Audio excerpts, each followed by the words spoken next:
Through all my years as a PR professional and as a leader of My Good Deed, truly the only honor more meaningful to me than this Hall of Fame recognition happened in April '02.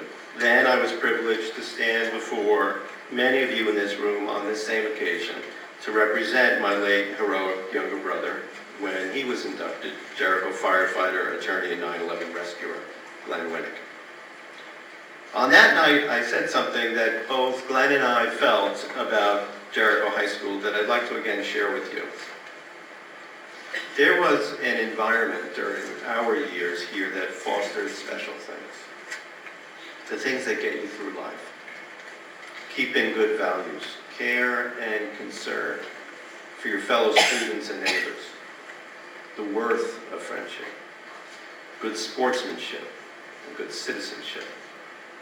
Maintaining a sense of humor, creativity, acceptance, not just tolerance of differences, the courage to take risks.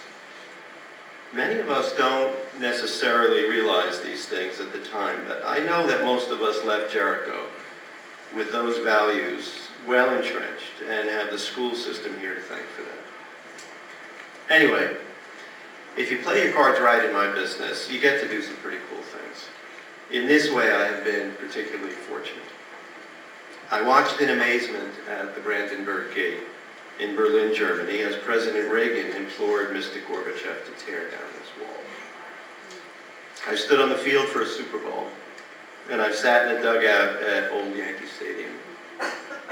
I was stationed at the front of the line in Battery Park in 1986 as 7 million people held hands across America to raise money for the hungry. And I was honored to manage PR for New York Giants legend George Martin as he raised more than $3 million for ailing 9/11 workers in his recent walk across the United States.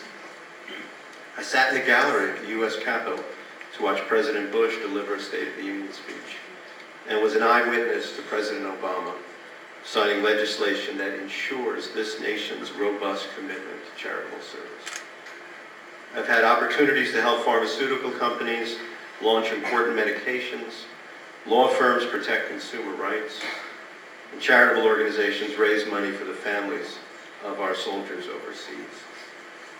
Please understand, I tell you this not to shine a light on anything special I have done. This is truly more about the special things I get to do professionally than anything I'm responsible for. More important though, it's about the kinds of things you are prepared to do when your education begins in the Jericho schools. I want to tell you a bit about My Good Deed, the initiative I co-founded in Glenn's honor in the wake of 9/11. As Matt mentioned, it promotes volunteerism and good citizenship. Some friends and I started My Good Deed with this simple concept. Future generations who study 9/11 must learn not only about the attacks, but also about how good people of the world selflessly and productively responded when New York and our nation was wounded. And so we went to work creating what is now a federally designated National Day of Service and Remembrance, observed by millions of individuals and companies around the world who pitch in to help people and communities in countless ways each September 11th. This year, we're working with some terrific partners to build a robust education program for grade schools so students can now and forever learn about how our national community increasingly comes together each 9/11 to do good works. And that is all very gratifying. Teachers should never question the impact, the lifelong impact they have on their students' lives. To this day, when I scour the week in review in the Sunday New York Times, I remember that it was Mrs. Reeder who taught me the value of newspapers and staying on top of current events and understanding our nation's place in the world.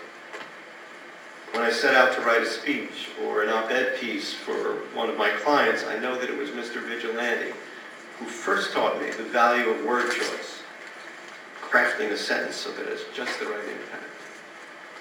When I read To Kill a Mockingbird to my son Justin at night, as I'm now doing, I remember that it was Mrs. Torok who introduced me to the wonders of that novel, who taught me how to think analytically about books and song lyrics and the like.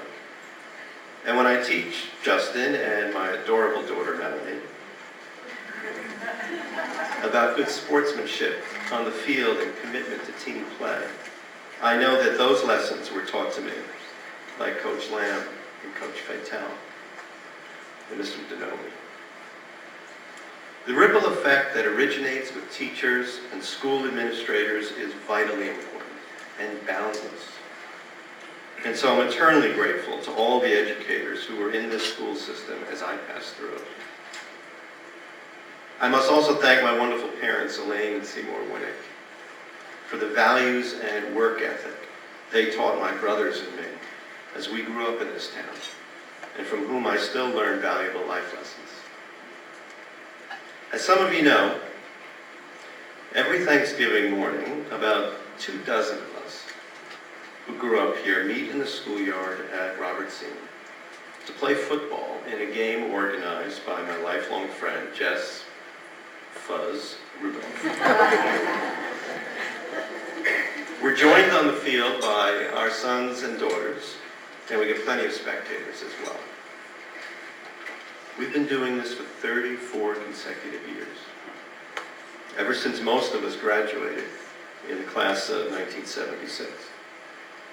Now, as my funny friend David Schapp likes to suggest, given the balance between the increasingly low quality of play and the high quality of kibitzing that goes on that morning each year, we should just play the game in a diner instead of on the field. But I tell you about the Turkey Bowl for this reason. The Jericho schools excel at breeding friendships, the kinds of friendships that truly last a lifetime. And we are all better for it. Right, Bruce? My college room. To that end, I'll close by sharing with you a simple sentiment from one of my favorite movies, It's a Wonderful Life. At the movie's conclusion, George Bailey reads this inscription from his new friend, Clarence the Angel. It says, "Remember, no man is a failure who has friends." In this way, I know I'm in pretty good shape, because I truly have the most amazing friends, many of whom are in this room tonight, and who have been continuously in my life since our days walking the halls and running on the fields together of the Jericho schools. I thank you for your kind attention and for this very special one.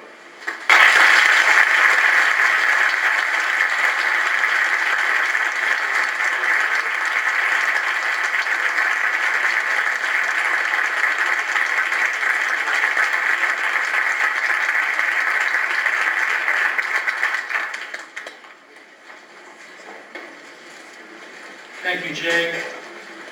Whether it is the Children's Park on Marginal Road in Jericho, now named after your brother Glenn, or the New York State Fallen Firefighters Memorial in Albany that includes his name, or the federally designated National Day of Remembrance, which you mentioned, on every level, Jay's work is an inspiration to us all. These efforts remind us of two very important things: how important it is to remember, and how important it is to remember people.